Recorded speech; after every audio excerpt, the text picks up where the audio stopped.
Hello and welcome back. This is your Lord and Saint Beppis speaking. And, yeah, this is the third portion of that one video that I recorded all at once where my microphone wasn't picked up by the recording software. So, yeah. Anyway, this video is only going to be like 17 minutes long. It's the final ending portion. I will remember to actually fix my recording software when I record the next video, because I hate doing this recording after the fact. Oh look, a Northman army. Yeah, the Northman armies are really, really annoying. Oh look, there they are. Already in the, right to the north of the White Roosts. 1,000 guys. We're gonna raise the special soldiers, if I remember correctly, right? Yeah. Just because I don't want to have to march my entire army all the way back. There. Yeah. Send 5,000 to kill 1,000. What's the harm? Northman Army event is from one of the DLCs. It basically means every so often that there's going to be a bunch of Northerners from the Norse. Northerners from the Norse. There's going to be a bunch of Norsemen that show up and try and invade the coastal area of Russia up near that, I think it's the Baltic Sea. And they also try to invade England and Ireland and Scotland, I think, too. Either way. I get into a fight with the Magyars here. Look at that.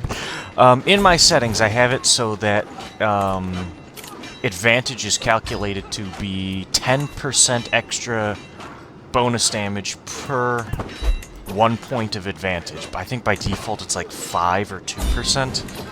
I did it this way so that your commander is much, much more important. As you guys saw when we did the Mongol War to become Genghis Khan. I'm pretty sure we just screwed over the Magyars there. Because they just lost the vast majority of their army to us, and now they're fighting the Romans. Or the Byzantines, however you want to call them. In history, they were actually called the Roman Empire still. Fun fact.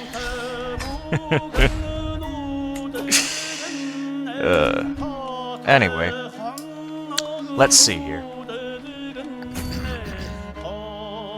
Alright. Hold on, let me get my water out. Hydration is important. Also, it's hot out where I am. I hate the summer. I can't stand it. 80 degrees, jeez.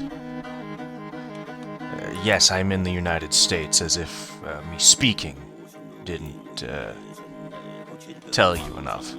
Also, this guy, I'm debating on whether or not to accept his terms for conversion, where he gets a hook on us. And I decided to go with it mostly because he's zealous. There's a very, very low chance he would actually convert. And also I'm going to tell my guys to go attack the Norsemen that just disembarked. I personally think that the northern invasions, the AI is not really able to handle them because the AI doesn't take into account the disembarkation penalty.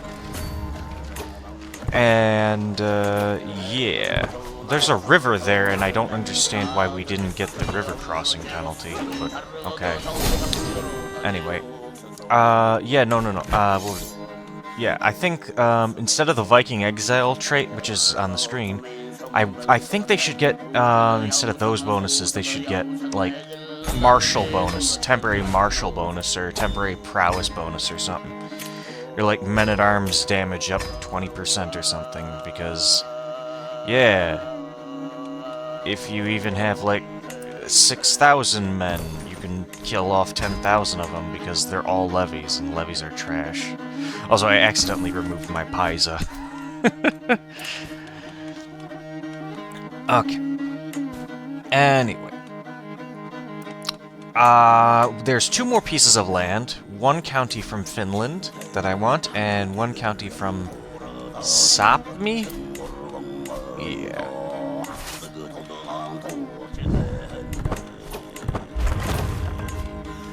I think it's Sapmi. Is that how you pronounce it? Sapmi? Sampi? I don't know. I'm not Norse. Also, yeah, we don't want to go to those hunts, even though we're fat. Because honestly, our guy is too healthy. I kind of want the new guy to take over, but then I gotta get all that prestige back to get to legendary figure to reform the Cognate. I don't know, we'll see. If I complete all the conquests with our current character, I'll just reform it.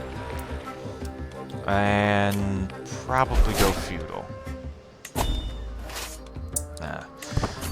Okay, anybody who's watching this video, in the comments below, tell me, which religion should we turn to? Should we do an established religion, or should we go and reform our current faith? And if we're going into an established religion, which religion should we convert to? Got it?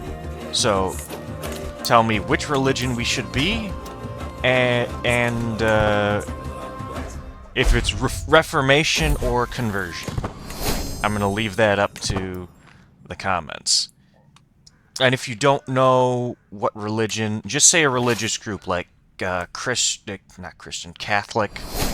No, Christian. Catholic is a Christian religion. Say Christian, Muslim,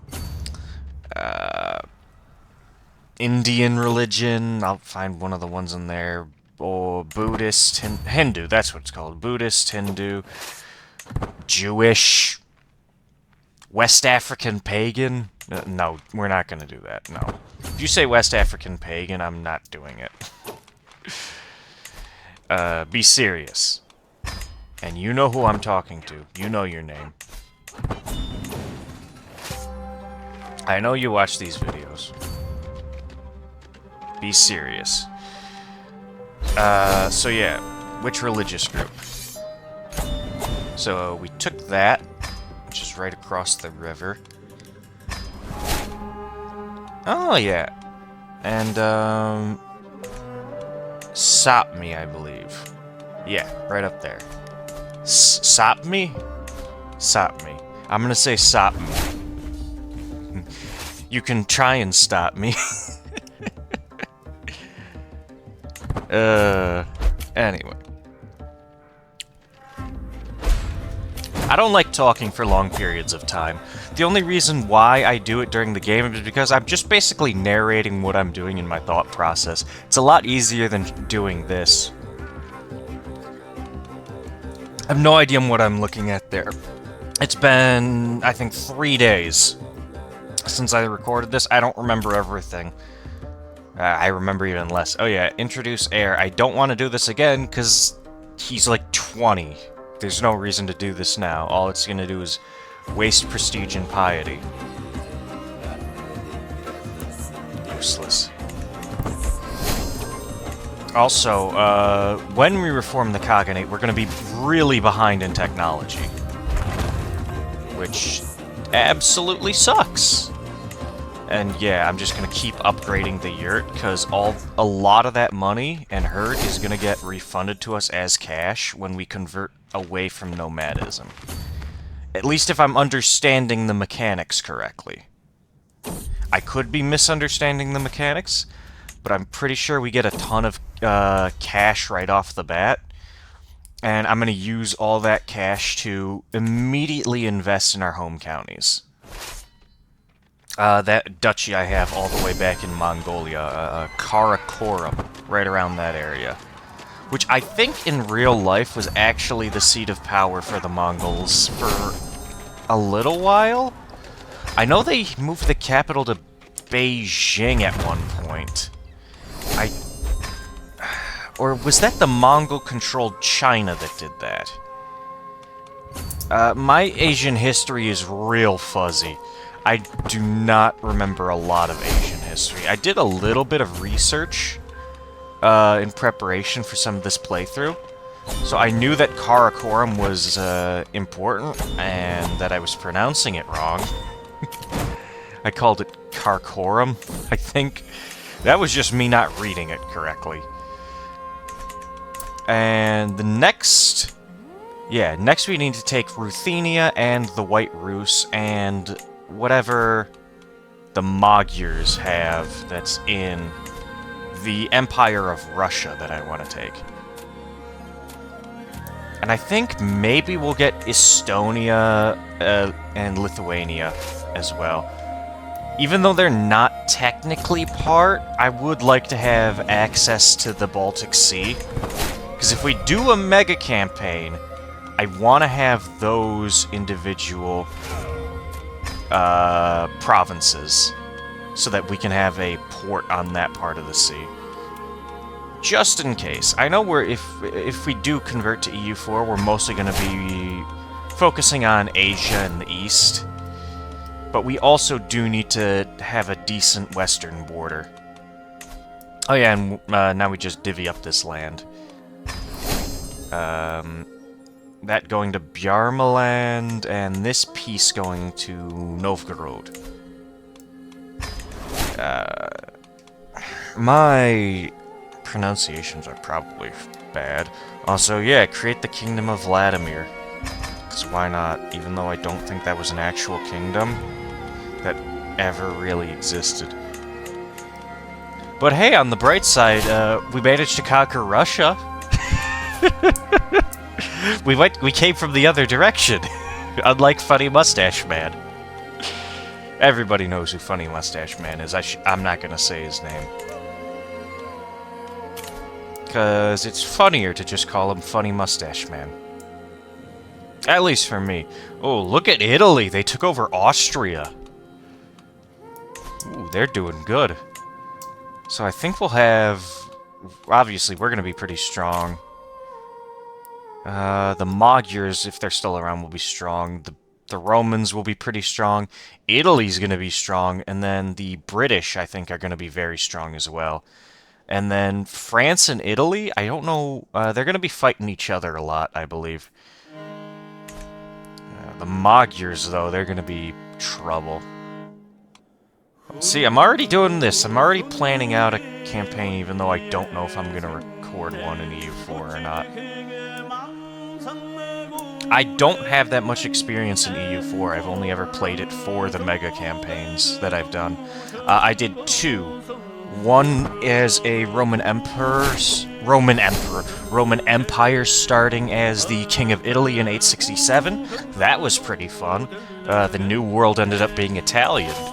And I did one playing in Jerusalem as a French Crusader state that ended up creating the Empire of Outremer. Outremer. However the hell it's pronounced. Yeah, that was fun. The Hoi 4 in that one was really fun because it was just it was just everybody dicking around. Meanwhile, I've got oil fields. Oh yeah, if we get to Hoi 4 with a mega campaign, which is a big if, I'm going to do a little bit of resource redistribution. Because the fact that the Middle East doesn't really have that much oil is ridiculous.